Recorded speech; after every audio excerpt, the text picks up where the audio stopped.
Okay, welcome. Hello, how are you? I'm good. How are you doing, Ed? Good, thank you. Could you just, for the record, tell us who you are and where you're located? Sure. My name is Jasvir Taunk, and I am from Sacramento, California, in the United States. For those who don't know where California is, And in what line of work are you in? I'm in the government sector, so public administration. I work for the state of California and healthcare services. And you're fluent in Hindi, Punjabi, English? Yes. Okay, so we have a majority, 90% or more of our crowd are trilingual, Hindi, Punjabi, English. So we switch back and forth, that's not an issue. And I heard a comedian the other day say that he was brought up by a single parent. And he said, my mother so landedly brought up me, my sister, and my father. Yes, I'm sure that's the case in a lot of families. So immediately I thought about you. How does it feel to be a single parent? Sometimes I'm a single parent, sometimes I'm not. No, I'm just. Now you've got two lovely daughters and a young son, and a Yes. full-time career. Yes. And how do you manage? And going to finishing up my master's in public administration. Wow. Yeah. And Almost there. and you're doing all that part-time basis? Yeah, luckily the master's program is online 100%, so I squeeze it in between work and, family stuff. So maybe we need to do a seminar just on time management and have you speak. Yeah. Any tips, any tips you can give us quickly? One thing at a time. I did a lot of multitasking when I was like younger in my career, and then I realized that's not effective for optimizing your brain efficiency. So it's best to do one thing at a time. So I do my work. I'll log off work, spend some time with my family, and then before bed, I'll try to sneak in an hour or so to do my master stuff. And then on the weekends, I dedicate some time just to do that. And your day also has only 24 hours in it or more? Mine only has 24 hours, and sleep is really important. So I try to get to bed by 10 o'clock. Exactly. So a quick tip if you have to give, how do you manage to get your sleep? I really prioritize my sleep, so I'm really good about getting to bed 10:30 latest. And then I want to be a early riser, but I'm not a natural early riser, so I do sleep in on the days that I'm working from home because I start at 7:30, so I'll sleep until like 6:30. So I try to maximize my sleep time. So you manage to get more than 6 hours in a stretch of sleep? Yeah, easily. So you've got to give some credit that your family is cooperative. Yes. Okay. Right. Yeah.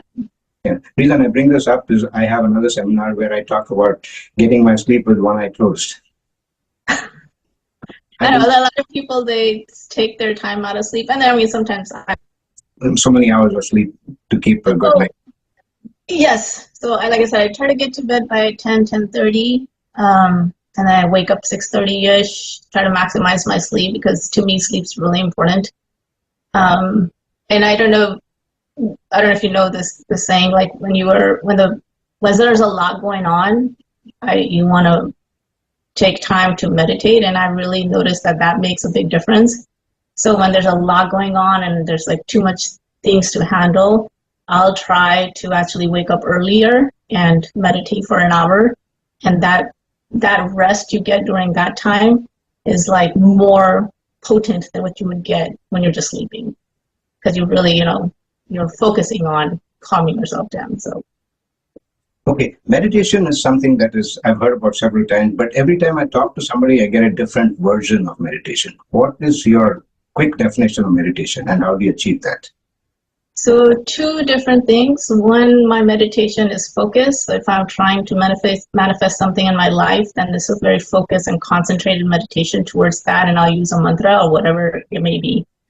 The other one's when too much is going on. Waiting outside the dentist's office when you're delayed by an hour?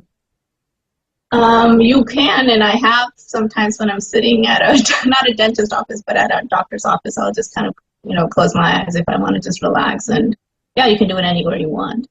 But if, like for me, I would say that for folks that are not that, or are starting off, having a quiet place is better because there's too many distractions and you're not used to it.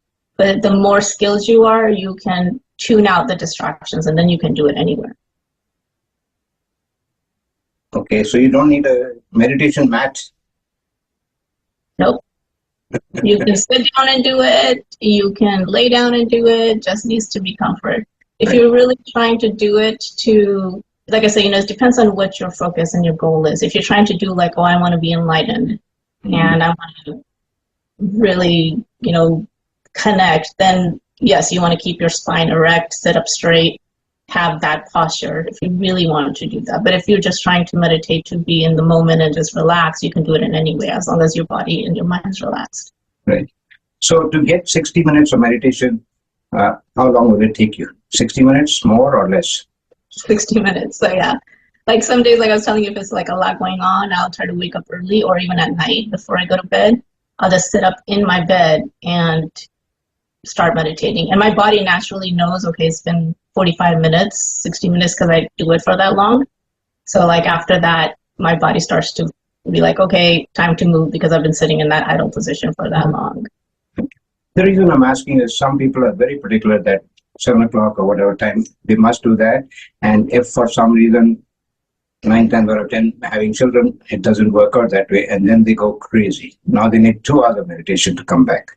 You're not like that, obviously. No. So the other question about meditation is that meditation is on, I shouldn't be putting words in you. You said meditation, you have a thought in your mind and you try to focus on that. Am I right? Yeah, so like I said, there's two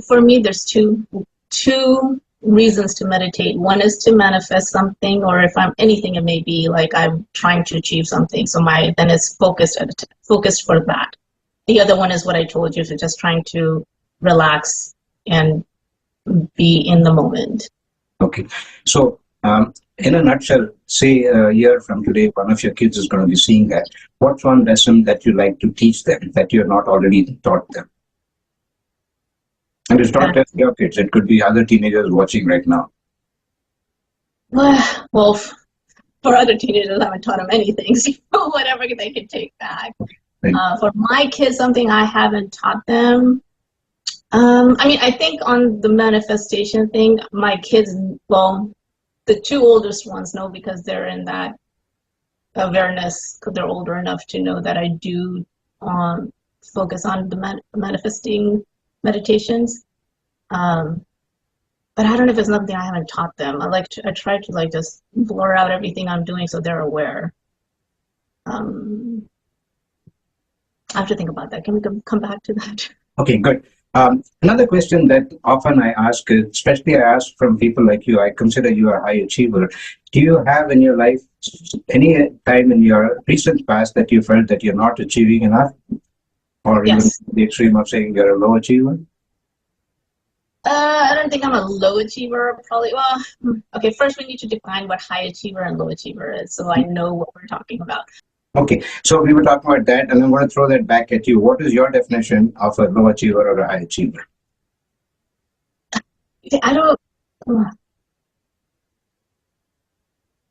I think a little bit is subjective because somebody who, and I'm not going to speak for myself, but normal, in typical, somebody would say, oh, this person's low achiever. Like maybe they're not getting all A's, or maybe they're not going for high paying positions. But I don't to be in that person's position. I don't know if that's low achieving for them, because to them, maybe they're happy and content in what they're doing. And to them, just getting a B is high achieving. You know what I mean? So it's subjective in that way.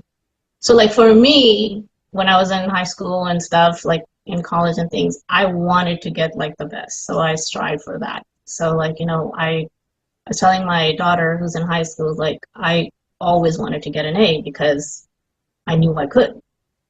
And I strive for that.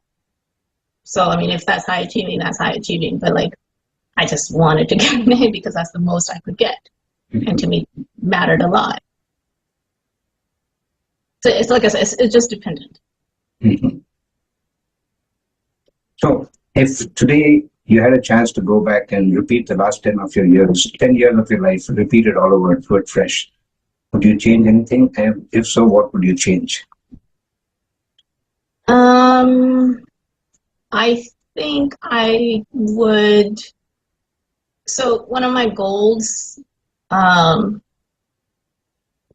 is to actually get into a global organization so I can work globally. So I like public administration, and I've done it at the state for over 10 years, but I want to do it at a global level. So organizations that do that at a global level, either it's an NGO, ultimately United Nations, I would love to work there. I would, and I mean, 10 years ago, I applied here and there, but I think I would focus more, and I would do my master's back then, so I'm not doing it now. You know, I would have finished it, done it then. So in the public administration that you're studying, does that talk about World Health Organization or going global as opposed to just a local place? It has a little bit of global. It's more national. So it's like, it actually talks about state and national. It has a little bit of global too. But the things that they teach you, you can apply it, you know, anywhere. Okay. And does having a knowledge of another language other than English, does that help? Oh, yes. Yeah, definitely. So are you doing any foreign language other than our own Hindi, Punjabi, and English? Yes, and to me, I'm a big language person, and that is something I push to my kids too. Like, I'm like, as many languages as I can learn, I would love to do that. So like, I've done French, I've done Spanish in high school and college, and I've done French in college and after college too. So right now I'm brushing up all my Spanish. So I'm doing Spanish on Duolingo to read it. So French is beyond parlez-vous? Yes, beyond that. That's very good. Yeah, it is interesting language. I was, and I set up comedy place. I was labeled as a bilingual person because I speak four languages: Hindi, Punjabi, Tamil, blah blah blah. And there was a Filipino lady sitting there who was in Canada. Bilingual means French and English. They don't think of anything else. So she kept asking me. She says she was heckling. She kept telling me I'm not bilingual. So finally she said, "Speak in French." So I said, "Parlez-vous français, supercalifragilisticexpialidocious." She said, "That's good enough for me." So be prepared, that works sometimes. No, but on a honest, this thing, French, Spanish, I think Spanish is becoming catching up around the world, everywhere. And English, of course, is the best, right? And English, without English, a lot of places you can't even get past the front door. And coming from India, we have that big edge over people from the Far East. They are very competent in technical skills, knowledge, but English is poor. Now the generation is changing and it will get better. So English should never be forgotten. And when I find American, Canadian people making fun of somebody who's struggling with English, I remind them that, you know, if he's struggling with English, don't forget that means he knows another language that you'll never learn, right? Totally agree. Right. Yes. And the other thing is, if you have another language, all of a sudden, science books, English books, biology books, medical books, they're all become a lot easier because a lot of Latin words are Sanskrit based or the other way around. I'm not sure if I'm saying it right, but makes life easier. Just common sense. And another, like, I agree with that. Another thing that what language teaches you, if you only speak one language, you only have one way of thinking. If you speak two, it just doubles that. If you speak multiple, like the horizon just, you know, is like limitless. Now you have so many different ways that you can comprehend and things, and it just broadens your mind. That's right. So going back again to talking about you, where did you spend the first half of your life, and where did you spend the last half of your life? So first half of my life was split in half. So the first quarter was in India. I was born in New Delhi. So my initial elementary years were there, and then we moved to East Coast, New York side. We were there for a little bit, then we moved back to India for a while, and then we came to California. And then I finished my elementary years in California, and then high school, college, and then I've been here since. And your working career, can you split that in half? Where it's the first half and the last half? Yeah, so I could split that in half to the first 10 years or so were in the private sector, and a little bit in retail. Also helped my parents with their business. They had a hair salon, and then they had like the salon and the shop. So I helped them for I think a couple of years, and then I worked for Biorad Laboratories for a while. Right out of college, actually, I was lucky. Like within a month, I got a position with them, and I worked there for a little bit. Actually, when I was working with them, I also had a second job. I worked at Starbucks for fun and to make some extra money, and I was able to pay off all my student loans with that. And then after that, I went to Cisco Foods and I worked with them for I think six years or so, and that was my first actual. Well, Biorad was corporate too, but it was a little different because the office I was in was small. But when I got to Cisco, that was like the big corporate world. And then from there, I realized that my family, like my husband, my sister, a bunch of our friends were in the state. So they were like, hey, why don't you try the state out? So then I transitioned over to state, and I really like public service. So that's where I am. When you say public service, are you actually meeting face to face with the public? Not in the position I am right now. I deal more with stakeholders and associations. Stakeholders meaning like, because I'm in healthcare, so like hospital administrators, clinical folks, or hospital association representatives. So I don't get to meet actual like beneficiaries unless we have like an on-site visit where we'll go to a clinic and then we'll hear from some people here and there. But I'm a little far, like I'm more in the policy and program, so I'm not like working directly with actual beneficiaries. So in the earlier part of your life, you talked about retail and Starbucks and things like that. What are one or two or three things that you learn from there that you learn for life, which you cannot get anywhere else? From retail, one thing I learned from retail was that I didn't like retail. So for myself, I was like, it's not my thing. But other things I learned there was, like with Starbucks, was how important customer service really is. So it doesn't matter what field you're working in, but that customer service, making sure that they're getting what they're asking for. And then like, I don't know if you ever heard like Starbucks, people who go there are very specific to exactly how they want their drink. And like our goal was to make sure it's exactly like that because we want to give them that experience. So customer service was very big, and that I've always applied no matter where, even now. Like I might not be working with beneficiaries directly, but I want to make sure I provide customer service to my staff, to anyone I'm working with internally or externally. And what do you do with a difficult customer? A disabled customer? Difficult customer. Oh, a difficult customer. It's just you just approach them with compassion. Something's going on with them. It's not my problem, or it's not about me, it's about them. So just be more kind to them. And if you're kind to them, they're going to turn around. So you're sensitive to the fact that they are having a rough day. They don't want to transfer that to you. Okay. Yeah. I personally bring up this quite often because when I am given 20 resumes and told to pick 3, and they're all got the same level of BA, the BSc, BEng, BMeng, everything else, I look for their first teenage life. And a lot of them have worked at McDonald's, but they're not proud of it. Or volunteer work, or low-paying jobs, or Starbucks, they won't mention that. And to me, that is more important. Degrees everybody can get if you're studying hard. Not everybody, but to me, 20 resumes, they're all got masters in it, right? So I look at the people who are proud to say they worked for 3 years, struggled to pay their tuition, whatever else. But having said that, I'll tell you about my experience from McDonald's just recently. There was a McDonald's special on McNuggets, and they were 2 for $1, 4 for $2, 6 for $3, and it went on and on. There was no break for buying more. You didn't get more, so it was 10 for $5. So I had to give the guy a rough time. So I said, "Can I have 12?" Because they only had 2, 4, 6, 8, and 10 listed. So he looked at the chart and he said, "We don't have 12."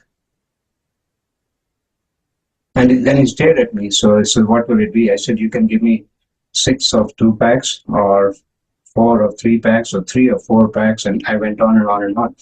And he just stared at me and he waited and waited, and finally he said, "So what will it be?" So finally I told him, "I've given you so many choices, you give it to me whichever you like." And he got really mad at me. He said, "I'm not paid to think." Yeah, unfortunately, that's bad. Yeah.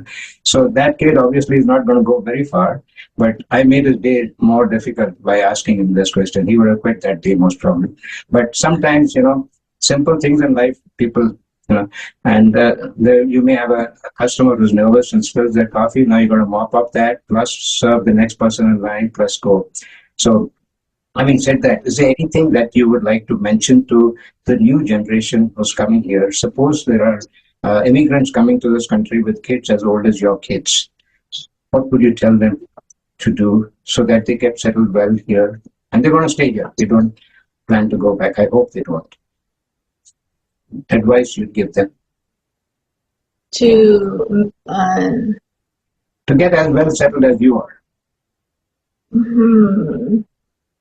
Well, okay, so obviously everyone's different. I'm a very adaptable person and I love change and I love different cultures. So to me, going anywhere in the world is not going to be that difficult because I'm open to those experiences. For a family that's coming, I mean, it's difficult for kids, especially. I mean, it's difficult for adults too. Change is hard for a lot of people, but for kids who are grown up in one place and now you're taking them and putting them somewhere else, especially if they don't know the language, is really difficult. And the teenage years are even harder because there's so much going on here, and now we have social media and everything. So it's like, I would say you find your community. If you have a good knit family, you lean on them. For kids, hopefully they have a good relationship with their parents. Parents, if their family and parents really make a difference. Nobody else is going to take care of you as much as your parents will. So even if they're like being hard on you, they mean the best for you. So it's recognizing that. So let me rephrase that a little bit. Let me talk about India. People are coming from India and they've got kids who are same age group as you, and they've come and moved in your neighborhood. They don't have a job. Yes, they've got some financial money to fall back for a year or so. But what would you suggest to them to get involved here? Now, you mentioned something about community, which is important. But if you all want to come and go to a place where there's chana bhatura made or goplas made and serve there and stay there only, my simple question is, why did you leave India? Yeah. Do you agree with me? Do you agree or dispute that? Make sure I understand this right. So you're saying if somebody would come here, but they want to just stick to their chana bhature but not try anything else, then why leave the other place? Not only, I'm making it over simple, but I'm saying do everything accordingly. We only want to go to Sanskrit classes or Hindi classes. We only want to go to Hindi dance. We don't want to go for any of the ritual activity. We don't want to get exposed to the non-Desi community. So see, I don't agree with that. Like, I think community, when I'm saying community, obviously there's multiple parts. There's your community that's Indian, that you have that connection with, and that's important. But when I'm saying community, I'm saying those people that mean the best for you. That's going to be your family, or it could be like a friend you made at school. So it's like, that close community who only means the best for you is the ones that you want to really rely on, especially when you're going through changes and stuff. I think I'm going to have to pause this again. That's okay. Yeah, so as you were saying, I've got your words okay, so that's okay. Yeah. And the other thing to add in here is interracial community, not just what community you came from. Yes, yeah. Like, you want to have the community came from because those are, this nostalgia, those are your roots, and you don't want to forget your language. You don't want to forget your traditions. Those are important things to hold on to because that defines who you are. But if you're moving into a place, you want to also learn from that place and adopt the best things from that place. So you take the best things from your place, and then you take the best things from the new world you're in, and now you have the best of both. So, you want to really bank on that and use it to your advantage. And we did when we were growing up. We try to pick up all the good things that we learned here and make them part of our lives. And it's like, why not? Okay, same kind of a subject, but what is the importance of getting involved in local sports, whether you're good or not, whether it's cricket or soccer, whatever. You don't have to be a star, but the importance for people, new immigrants especially, to put their kids in those events. I'm talking sports only. The importance of putting kids into sports? Yeah. I think is really important. Why? Just like having different languages, being bilingual, multilingual opens your mind to different things. Being in a sport, not only physically is good for you, but being in a team and learning how to work in a team teaches you so many skills and how to interact when you're working in a workplace, because you'll have teams, but just in a different way, right? So sports teaches you that. It teaches you sportsmanship, how to be in a team, how to do your part and let other people do their part. And, it teaches you so many skills that if you're not in sports, you don't learn. To me, like, sports is, I think, very important. Like, kids should definitely be in some sort of sports. Okay. And how about musical instruments and music as such as an extracurricular activity for your study? I'm all about that too.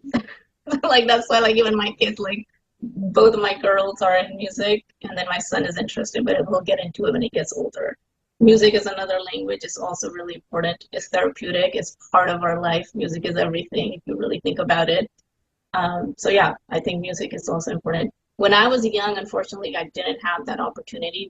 I did play sports, but I didn't have the opportunity to get into music. I always wanted to, but I never did. So, like, as an adult, I have now finally, taken some classes here and there and learning piano, and I can learn a little bit. So my goal is, like, eventually to start learning more music, because music is important too.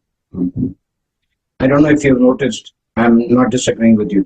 I don't know if you noticed when you go for school plays and school recital and farm harmonics or junior, whatever, the majority of them, the kids have got black hair. Yeah. Yeah. Not in our area, but yes, a lot of them do. Yeah. Necessarily good. A lot of people from Japan and China, even before the alphabets, they teach them the musical notes. And that helps them concentrate and study and get better gold medalists in other things too. Yes. So, and that's also, like, with music and sports, both things, right? You're learning, you practice, and you learn that skill of practicing, and then you apply it. And that's the same thing you apply in other things, other parts of your life. So yeah, it's great skills to learn with sports and music. There's an inside joke about the thing I said about black hair. My daughter was performing, and I was like 300 seats away in the auditorium with my newfound video camera, but video camera was black and white. So I photographed the wrong kid. My daughter would never let me forget that. That's not me. You photographed somebody else. Well, it was far for your... Yeah. Okay. Personal to me, what do you see as the future of America or Canada without having a draft? Should Army education training, even at NCC level, should it be compulsory or not? I don't really have a comment on that. I'm not sure. Yeah. Okay. And then lastly, I will kind of wrap up. Is there anything else that you want to cover for the next 3, 4, 5 minutes?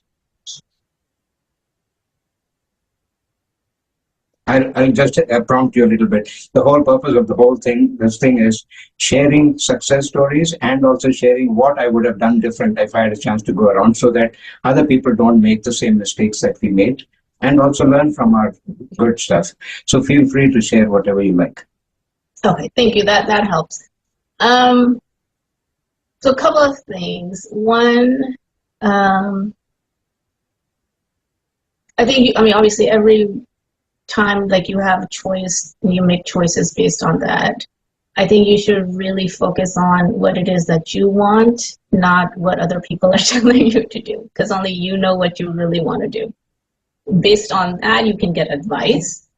But if you're like, hey, I really want to be an architect, and then, your parents are like, no, don't do that, you're not going to make enough money. But if that really is your thing and you're happy, you're going to end up making money. So it's focus on what you really want to do, and then you can go find people who will support you in that. As far as, like, Um,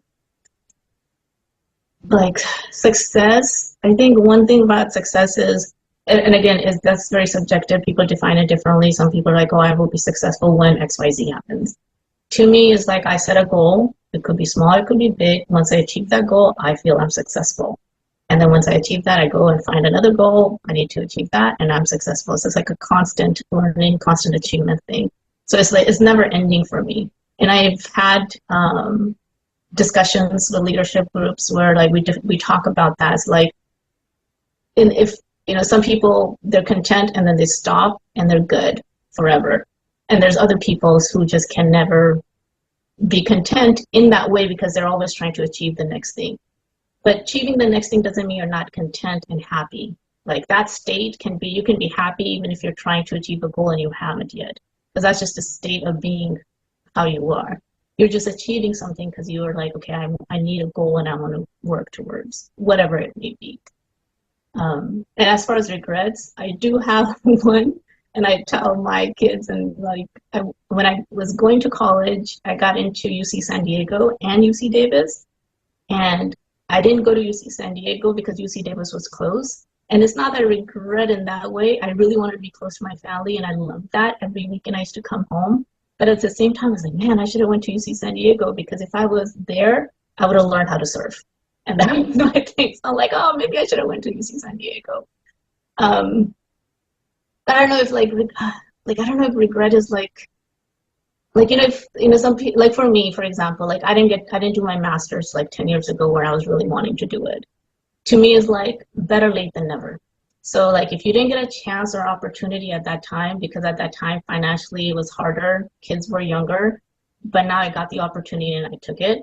So for me, is like I at least did it. Maybe it was a little delayed, but I got it done and I successful and achieved that. Check it off my thing. So like for people who are like, oh, I didn't do it and I'm never gonna get to do it. I don't think for age shouldn't matter. If you really want to do it in your life, just do it. It could be 10 years from now when you're ready, but just do it. So from what you just said, would I be wrong in summarizing that you're not saying your achievement are material things? It's not like a car or bigger house. No, I would love a bigger house, but that's not the achievement for me. My achievements were like, I want to be here in my career. I want to have, I want to learn XYZ, when I want to have that skill. So there's other things. I want to improve myself. Like I'm constantly trying to improve myself, being a better me. So I'm always self-learning and learning how to like be Shelly better. So as long as I can hit those achievements, I feel successful.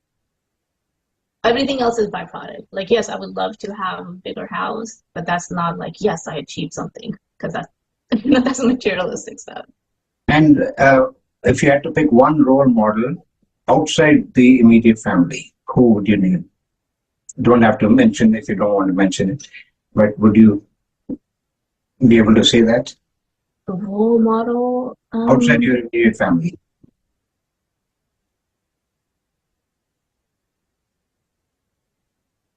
I don't think I really have a role model. Fair Even enough. in my immediate family, I'm like, I don't have one role model. I learn from people. So if I work, like there's a couple of ladies and they're so good at what they do, and I'm just like a sponge. I open myself up to that and I absorb all that I can. And that goes with everyone else. Like if I see something great in someone, I really try to take that and be like, okay, let me see if I can apply that to myself. But if I had to just call, say one role model, I don't think I have one. That's fair enough, fair answer. Okay, in closing, I'm going to ask you for some help. I'm meeting a lot of people, and you know where they are from, and they are of the attitude that we couldn't pass 10th grade back home because education was poor, so now I'm here, I'll do my 10th, 11th, 12th, and my MBA. And I'm saying at 24, you haven't passed 10th grade, kid, you're not going to get to 11th grade without effort, honest. And that's a major problem with a lot of our new immigrant people, especially because people got cheated. A lot of people have come here, 10,000 kids have come here with false admissions. They don't have even admission in university. They got false papers and they don't have a return ticket. So they're getting exploited at Tim Hortons and McDonald's. They're working for minimum wage jobs and they're not getting paid for. They're signing for $20, getting paid only 10. So it's a major issue and they're constantly coming. There's like a shipload coming every week, a plane load coming every week. So how do you get across to people saying education is important? The other thing is I'm meeting a lot of parents, well-settled parents, and I'm trying to explain to them there's a big difference between college. They keep saying to the kids, college jana jaruri hai, you must go to college, you must go to college. But college back home means university. The difference between college and university. Can you give me some advice on how to talk about this? Education is definitely important unless you are already rich and don't need to go to school. you already have that, or you're so skilled in something that you can start a business, or you can work on that and you can make money. But if you don't have those two things going, education is so important, not only to help you succeed financial goals, but education teaches you how to think that way, like how to take something you're going to read, comprehend it, and write an analysis about it. So it teaches you how to use your brain. So that's why education is important. And plus, when you're getting educated, you can see what things you're interested in. You have your basic math, science, English, this and that. And you're like, wow, I really like math. And then you can focus and go further in those things. And if you don't have that education, you're not expanding your brain, you're not finding the things you're interested in, and you're not putting yourself in a place where you have the advantage to now make something out of yourself. If your goal is to, hey, I just wanted to come from India and now I'm here and I'm happy working at Tim Hortons because I'm making my $10 an hour and that's, I've achieved it and you're happy in that, that's fine. Because that's what they're happy in. I'll pick a bone with you on that. No, my personal thing is we didn't come here. If you're already rich, why the hell did you come here? Why do we come here? Most of us, whether we realize it or not, we come here for a better life for the next generation. So if you say, I've got enough money, I'm not going to study, I'm just going to lie in the sun and do whatever, what is happening to the next generation? Who do they go to for advice? You can't always go to a therapist when they have problems. Yeah, I mean, I agree, but then that's up to that person, right? Like it's that individual choice. Like for me, obviously I'm going to do things, and I'm setting an example for my kids. I'm like, getting my master's because I said, hey, I'm going to get it. I'm achieving, I'm going to get higher in my career. And then I want to teach that to the kids too. And my husband, the same thing, like, hey, you can achieve whatever it is that you want to achieve. What I'm trying to say with the other example is if you're in that, and this goes back to what we were talking about earlier, if you're low achiever, whatever that means, subjective, if you're happy and content working at Tim Hortons at $10 an hour, and to you that's success because you had nothing when you were in India, and if that makes you happy, then that's fine. That's that person's individual choice. But you want to use for me, that would not be it, because I want to use my brain. I want to get further and further, and I want to set my goals and achieve and achieve and achieve. And to me, that's limitless. Mm-hmm. So for the benefit of the viewers, I'll say this: very often people put down low entry-level jobs or flipping hamburgers. And yes, when you're a student, it's a different thing. But when you're a 50-year-old or senior citizen who has no other income and you're flipping hamburgers, it's a big challenge, because if you burn it, you're told not to come back.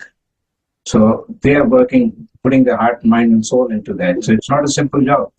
But when a student does that, then I think they should be, ears should be pulled and told them to smarten up.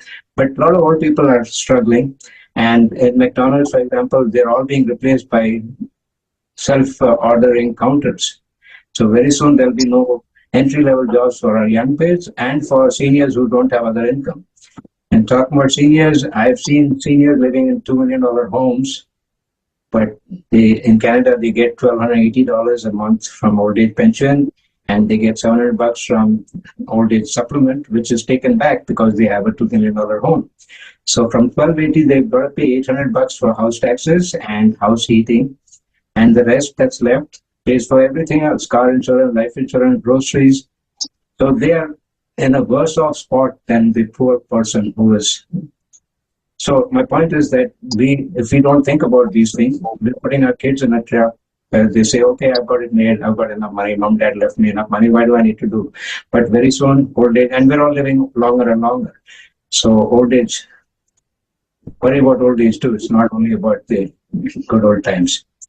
Having said that, should we wrap up, or are there any last minute thoughts? I can't think of any last minute thoughts, but thank you, Ed, for having me. I appreciate that. Was a good conversation. And we thank you, and we'd love to have you again, a few months down the road when we know a little bit more about what kind of questions come back from the audience. And we'd love to have you back. Okay, thanks very much. And more than anything else, I'll thank your children for giving you this much time without interrupting. Yes, thank you. Thank you. Bye-bye. Bye. Bye.